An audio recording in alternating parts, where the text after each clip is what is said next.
Bonjour tout le monde. Merci d'être ici. Merci d'avoir répondu à l'invitation aussi rapidement. C'est pas nécessairement dans la bonne pratique des choses, mais c'est pour une cause importante à Trois-Pistoles. Aujourd'hui, on va vous parler d'une situation qui semble inquiétante en ce moment pour l'École d'immersion française de Trois-Pistoles. C'est pour ça qu'on vous a invité ici à Trois-Pistoles. C'est une institution qui est très importante pour notre communauté. En fait, l'école, bon, comme vous le savez, c'est une école d'immersion. On y apprend le français, pas juste de façon théorique dans une classe, mais ça permet à des centaines d'étudiants à chaque année de vivre une expérience d'immersion en français. Pour les étudiants, il s'agit d'une méthode d'apprentissage particulièrement efficace, évidemment.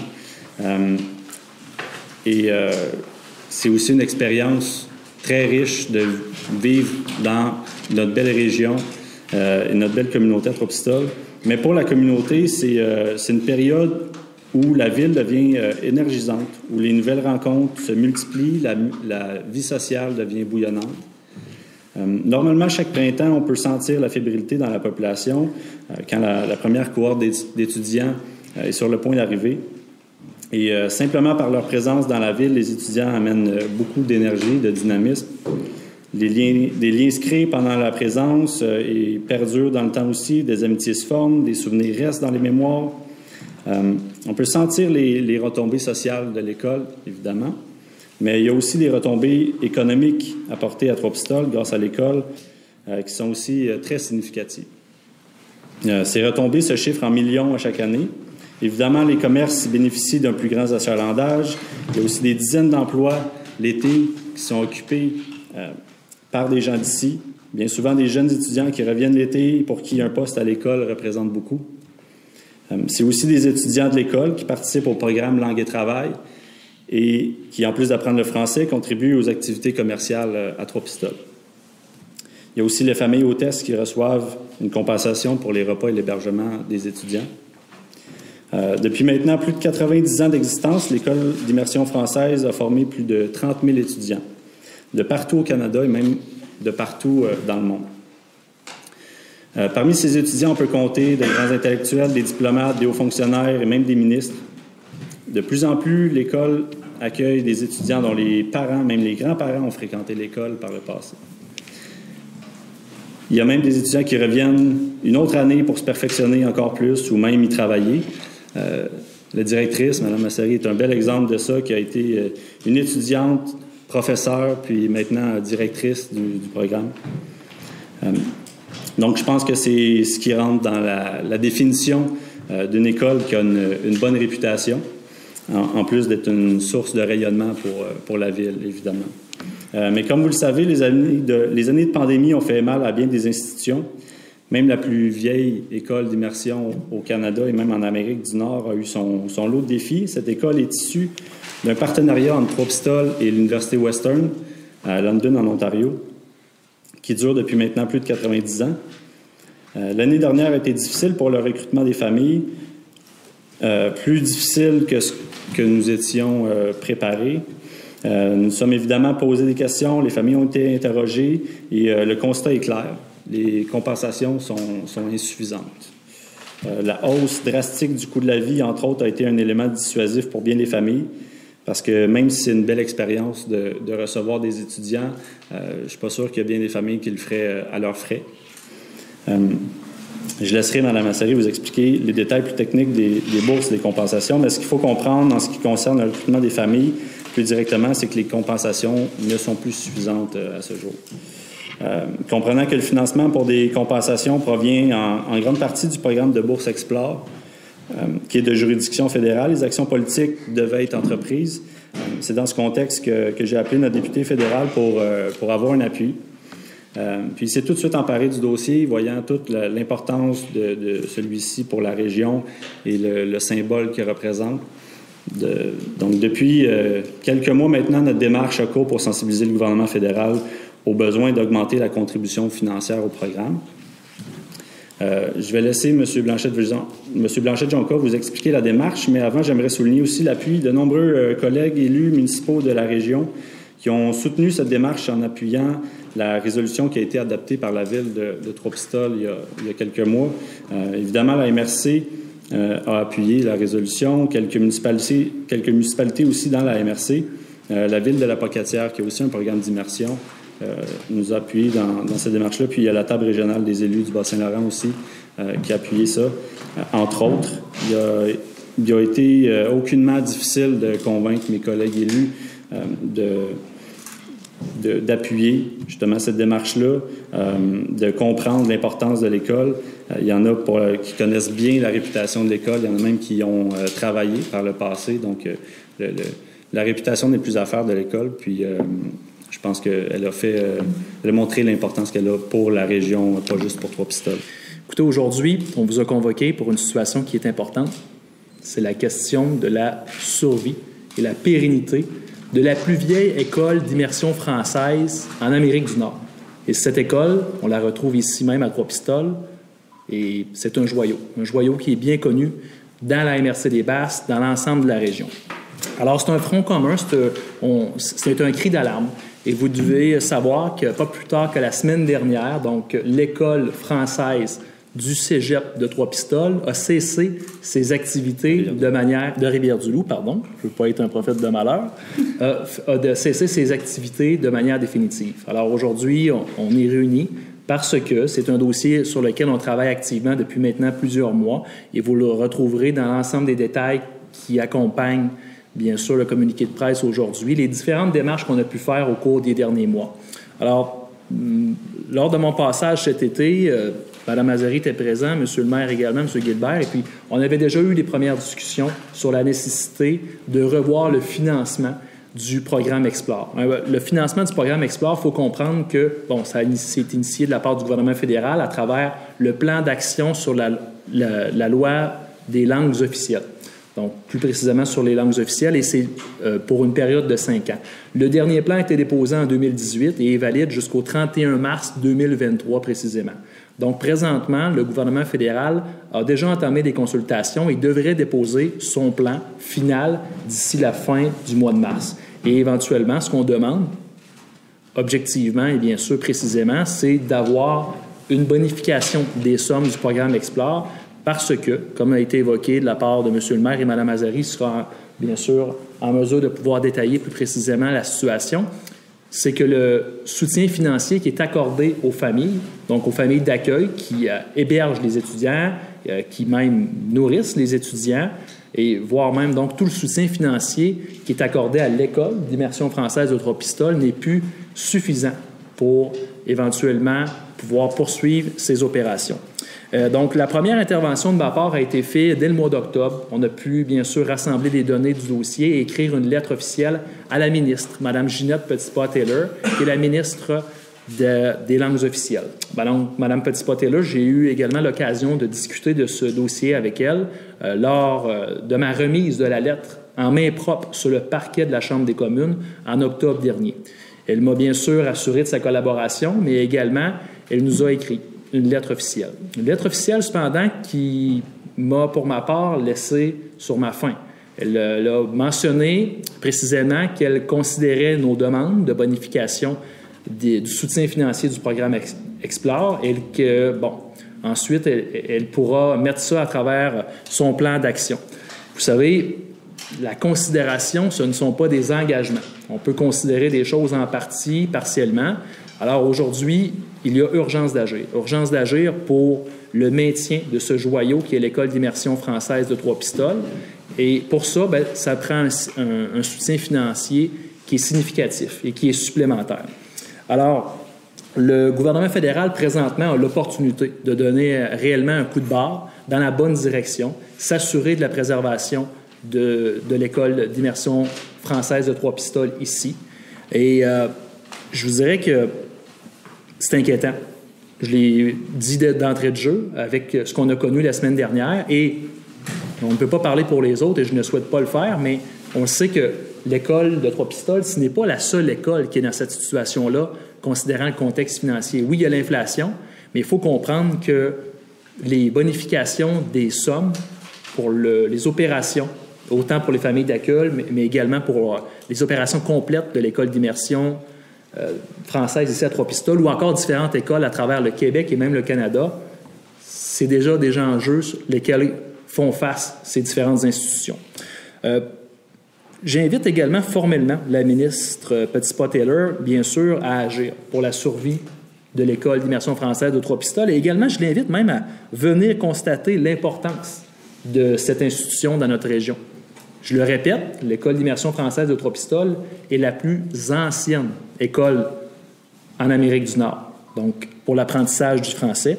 Et c'est important, à mon avis, à titre de député, de bien sûr s'assurer qu'on puisse poursuivre les opérations de l'école. Et pour ça, bien, il n'existe pas différentes solutions. Il y en existe une, c'est une bonification des sommes.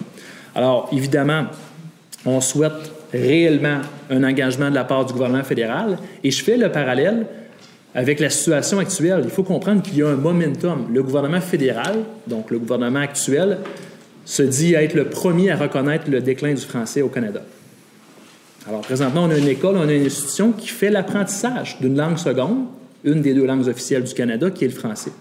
Alors, à mon avis, c'est tout simplement conséquent et cohérent que le gouvernement fédéral s'engage adéquatement et bien sûr de façon substantielle à investir davantage dans un programme qui est autant névralgique dans l'apprentissage d'une langue seconde, dont le français, qui est le programme Explore, dont bénéficie bien sûr l'École d'immersion française de Trois-Pistoles.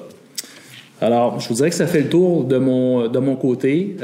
On reste optimiste, mais aujourd'hui, le front commun était nécessaire de passer le message, oui, aux médias, mais également à l'ensemble de la population.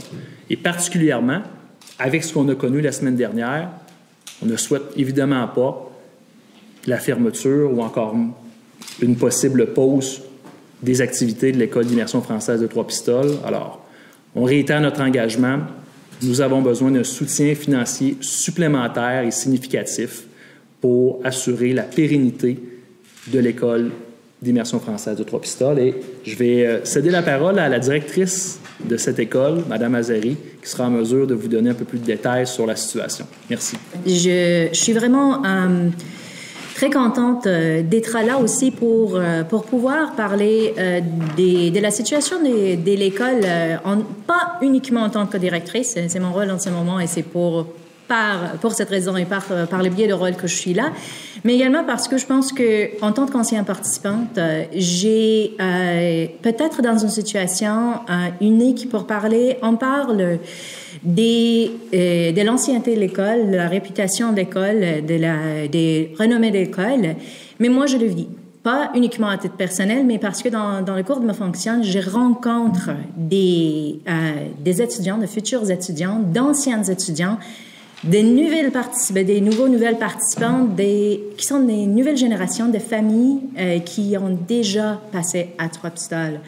Alors, je pense que parfois, quand on, pas que ce soit pas pour diminuer le nombre de centaines d'étudiants qu'on accueille chaque année et à fil d'année, mais également pour garder à l'esprit que c'est qu'on accomplit à l'école en faisant vivre une expérience d'immersion à ces étudiants, ce n'est pas uniquement leur expérience non plus. Ce sont de futurs enseignants. M. le maire a mentionné qu'on a des gens qui ont étudié, qui ont passé à travers l'école dans toutes sortes de domaines. L'impact est énorme, pas uniquement pour les participants, mais également pour les gens avec qui ils viennent en contact au futur. Pour en revenir à la situation actuelle, bien évidemment, il y a des choses, on a vécu des années difficiles, notamment avec la pandémie, mais ce n'est pas uniquement la pandémie qui est en cause des difficultés qui sont connues, parce que la situation qu'on vit avec la majorité des étudiants qui sont avec nous pour les 2 sessions de 5 semaines sont des étudiants qui bénéficient des programmes d'Explore, comme on l'avait mentionné, qui est appuyé par le gouvernement fédéral pour permettre de continuer le projet de bilinguisme au Canada.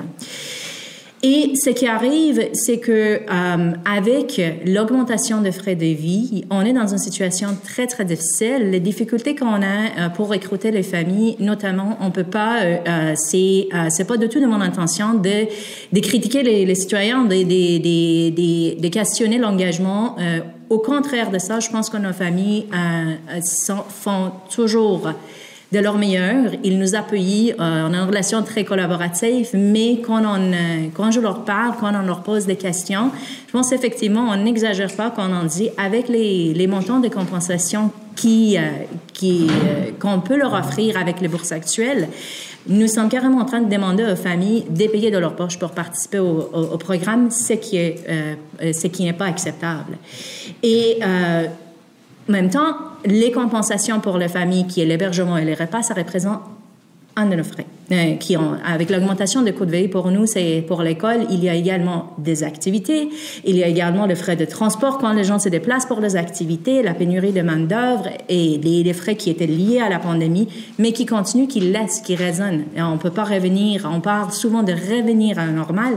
Le normal, c'est quelque chose qui n'existe plus. Alors, il y a des mesures qu'on doit prendre par précaution qui continuent. Et tout ça, ça exacerbe la situation dans laquelle on se trouve en ce moment parce que, comme je l'avais dit, je parle de nos familles qui sont avec nous pendant des années et des années. Également, ce qui est le meilleur, c'est joindre au réseau. Ce qu'ils nous revendiquent ou ce qu'ils posent comme question, mais qu'est-ce qu'on va faire de compensation, c'est tout à fait légitime. Mais nous, on se trouve un peu au milieu c'est un peu la réalité des gérer en administration, de gérer des budgets, dire, mais nous faisons face à une augmentation de tous les frais. Et les bourses restent pareilles. La dernière augmentation pour le montant de bourses, c'était en 2018. C'est effectivement vrai qu'il y en avait. On n'a pas commencé à discuter de ça, bien évidemment. Maintenant, on a commencé à discuter de ça il y a longtemps, avant la pandémie, pendant la pandémie, pour des mesures d'urgence. Je reconnais également tout à fait il y a des étapes pour essayer de collaborer avec les écoles. Mais en situation d'aujourd'hui, ce qu'on a appris, c'est que on ne peut pas vraiment s'attendre à une augmentation des montants de bourse qui est assez significative pour nous assurer une pérennité à long terme. Alors, on parlait un peu de côté technique. On se concentre beaucoup sur les compensations pour la famille parce que je pense que c'est probablement un des éléments qui est les plus avec lequel on peut plus facilement s'identifier, parce qu'on n'a que passer à l'épicerie pour savoir de quoi est-ce qu'on parle quand on parle d'augmentation des frais. Et la même chose pour tous les autres aspects.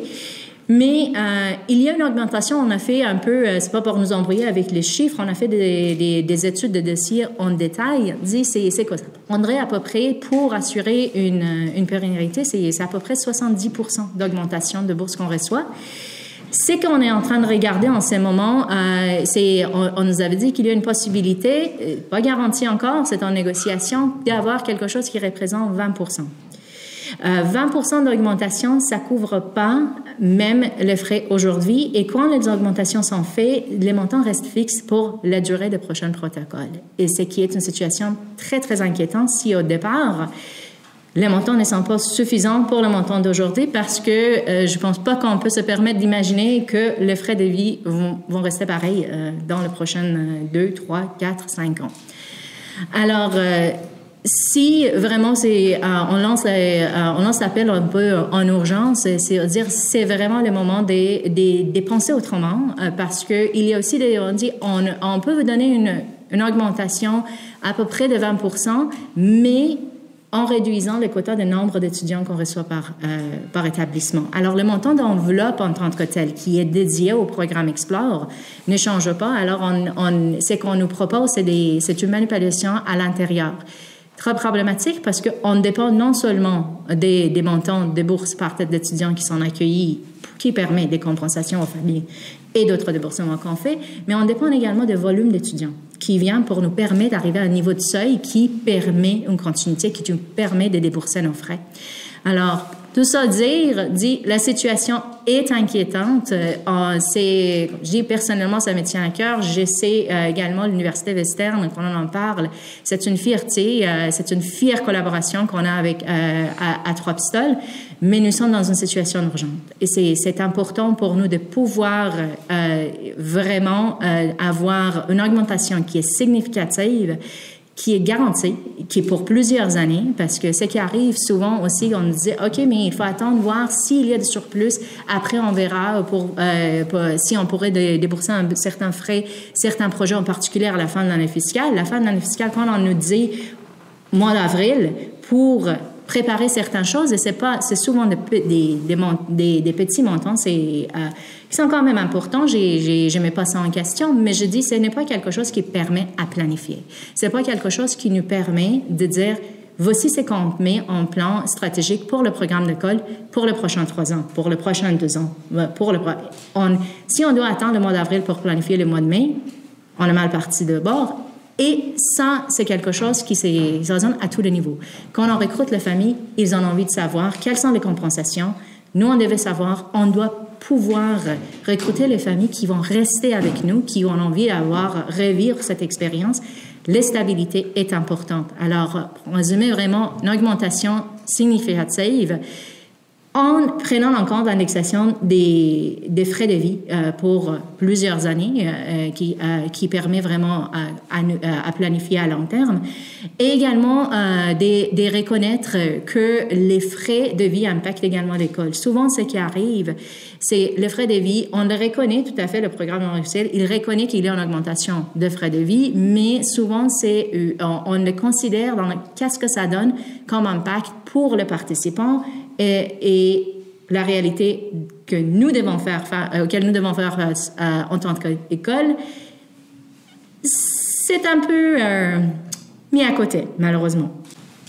Merci Cathy. J'aimerais aussi ajouter un élément qu'on n'a pas souligné depuis le début. En fait, c'est que il y a plusieurs institutions qui ont été approchées dans cette démarche-là aussi, qui appuient en quelque sorte la démarche qu'on fait, qui sont dans la même situation ou très similaires. Et évidemment, là, on ne les nommera pas aujourd'hui parce que, bon, ils sont dans des situations particulières propres à chacune d'elles, puis ils ne sont pas tous en mesure de démontrer publiquement leur appui à cette démarche-là, mais on sait qu'en tout cas qu'il y a plusieurs institutions similaires d'enseignement de langue seconde, que ce soit le français ou l'anglais, en tout cas, qui ont des difficultés par rapport à leurs activités et leurs opérations. Donc, c'est un autre élément, je pense, qui met du poids dans la balance à ce niveau-là. Vous parlez d'un cri d'alarme, vous parlez d'un certain optimisme, mais est-ce qu'on a une date butoir pour, si on veut préparer la prochaine année, par exemple, pour pas qu'on soit obligé de prendre une pause? C'est quoi la date butoir? Puis ça va prendre une annonce rapidement, j'imagine? Oui, en fait, on a plusieurs dates et j'explique parce que nous avons des cibles sur les points différents. Est-ce qu'on a le nombre, est-ce qu'on atteint le niveau seuil au niveau de nombre de familles? Il y a la session d'information pour les familles. On travaille déjà là-dessus sur le recrutement de familles depuis l'automne également. Il y aura une session ce soir et on a une date cible, une date butoir dans 10 jours pour les familles. Également, il y a des dates butoirs. Est-ce qu'on a le nombre d'étudiants qui nous permettront? Ça s'en vient également en février parce qu'il y a les tirages de bourse qui viennent en février. Également c'est aussi notre enjeu qui est garanti, notre cible à atteindre, c'est au nombre de recrutements au niveau de personnel parce qu'on connaît également la pénurie de main-d'œuvre qui représente un enjeu important. Je vais y aller en complémentaire. Merci beaucoup, Mme Azari. Je l'ai mentionné tout à l'heure, le plan d'action des langues officielles, c'est un plan d'une durée de 5 ans. Donc, il a été déposé en 2018 et termine en 2023. Termine précisément le 31 mars 2023. Donc, j'ai bien sûr mentionné un peu plus tôt également qu'on s'attend du gouvernement fédéral. Notre demande aujourd'hui, c'est un engagement officiel.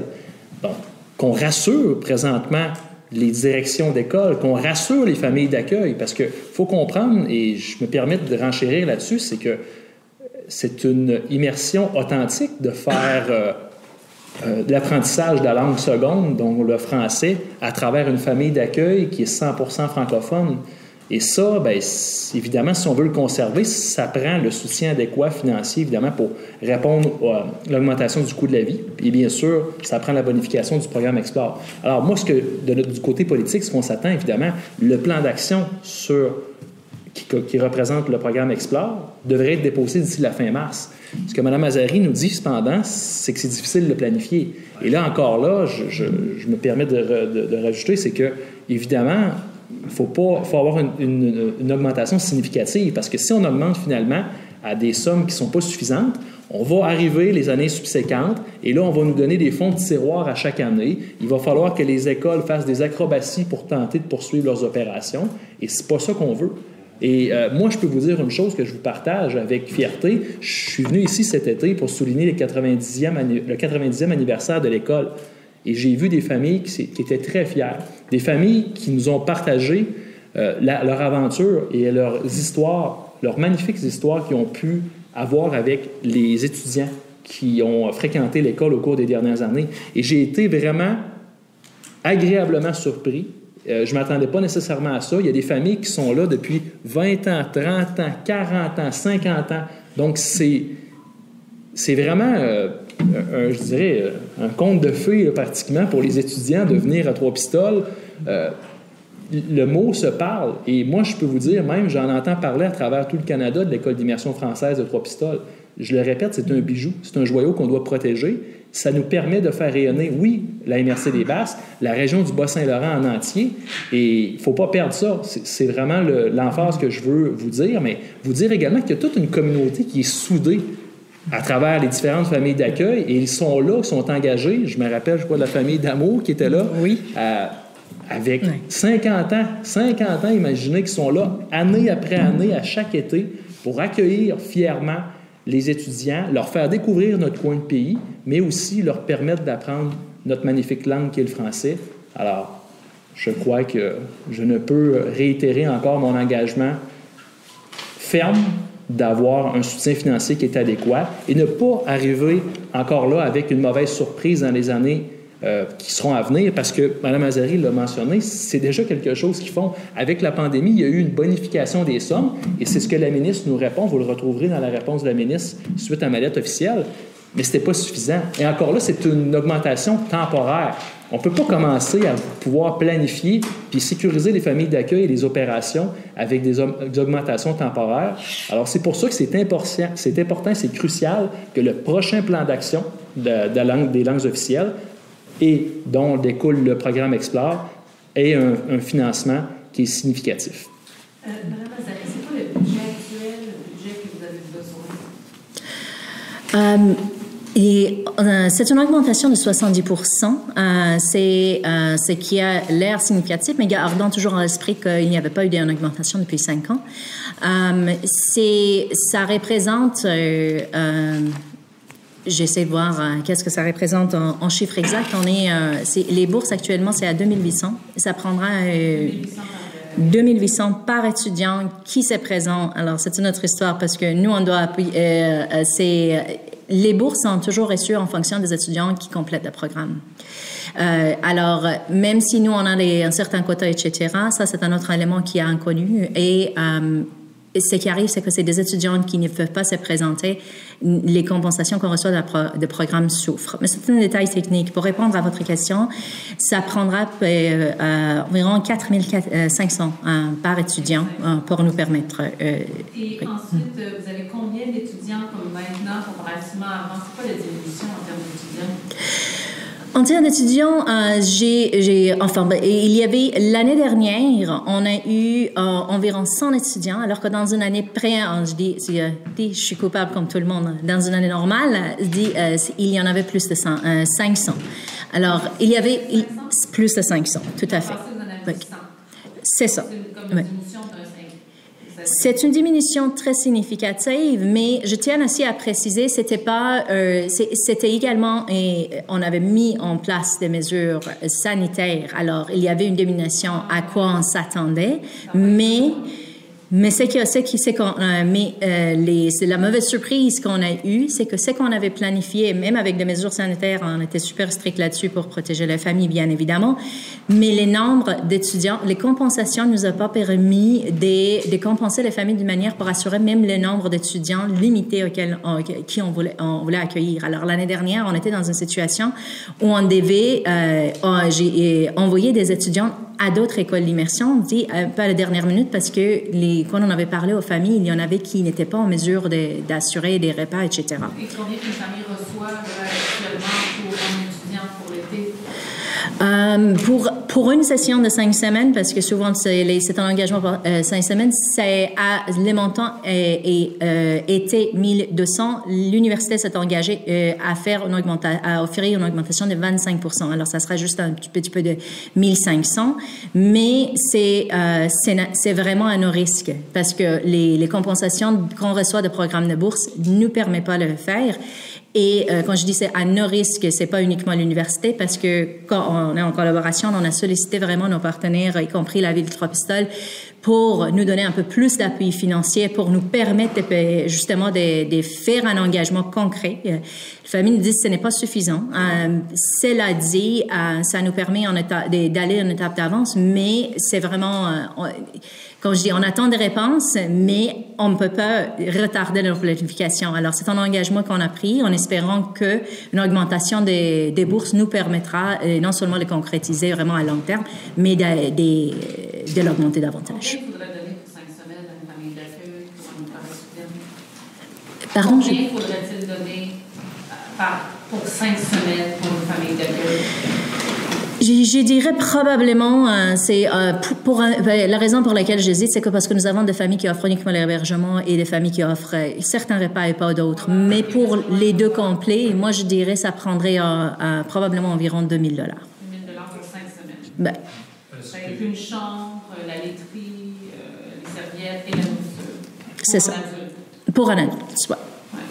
Est-ce que vous avez voulu faire appel à des personnalités qui ont déjà fréquenté, qui sont en poste un peu partout au Canada? Je sais qu'il y avait une comédienne qui avait joué dans La série perdue, qui disait qu'elle avait appris le français ici à Trois-Pistoles. Est-ce que vous avez prévu faire appel à ces gens-là, faire une vidéo, quelque chose de promotionnel pour soutenir votre demande? Oui, en fait, effectivement, c'est qu'on invite, on le fait depuis, plus activement depuis quelques années, on partage justement pour solliciter des témoignages en vidéo, etc. Parfois également de ce qui est soumis aussi de façon spontanée. Mais la réponse courte est oui, et on va continuer à le faire. Madame Assari, on s'est parlé, c'est une drôle de coïncidence, on s'est parlé avant l'annonce de la conférence de presse, puis vous m'aviez dit, bon, on va chercher les familles d'accueil, mais pour l'instant, ce n'est pas notre but de cesser les activités. À court terme, il n'y a pas de danger, il n'y a pas de crainte à avoir. J'ai l'impression qu'en l'espace de 24 heures, je reçois un message qui est un petit peu différent. On tire un petit peu plus sur la sonnette d'alarme, mais à court terme, est-ce qu'on doit s'inquiéter à Trois-Pistoles? Est-ce que c'est inquiétant pour la prochaine cohorte de 2023? Alors, permettez-moi peut-être, tout à fait. Alors, je vais clarifier pour dire pourquoi, parce que en réalité, c'est que j'essaie de faire, l'engagement de la part de l'université est long. Et c'est ça que j'essaie de dire. Il n'y a pas une intention de la part de l'université de dire on va fermer l'école. Il n'y a pas une intention de dire absolument et à 100%. Et c'est de ça que j'ai parlé. Je dis, mais il n'y a pas quelque chose d'inquiétant par rapport à la volonté. Après, la réalité concrète des financements et ce qu'on peut faire avec toutes les bonnes intentions au monde, c'est autre chose. Et c'est là où on a, je dirais, il y a peut-être un peu plus d'alarme à ce niveau-là. Et pour répondre à votre question, tantôt on posait la question, on dit, est-ce que vous avez des dates butoirs? Moi, ce que je dis, je reste optimiste. Nous avons un plan stratégique, nous avons des dates butoirs par rapport à cible à atteindre. On a la session pour les familles ce soir. Je reste optimiste que tout ce qu'on fait pour avoir ce qu'il nous fait pour continuer dans notre location pour 2023 pourrait continuer. Est-ce qu'il y a des risques? Oui, il y a des risques parce que si on n'a pas assez de familles et on peut pas, ou on n'a pas assez d'étudiants, ou on a assez d'étudiants mais pas assez de familles pour aller, effectivement, il y a des risques parce que on ne peut pas être en mesure d'avoir un programme, tout un personnel sur place pour un nombre d'étudiants qui ne nous permet pas d'atteindre un niveau seuil financièrement. Merci beaucoup. Merci beaucoup. Merci d'être venu.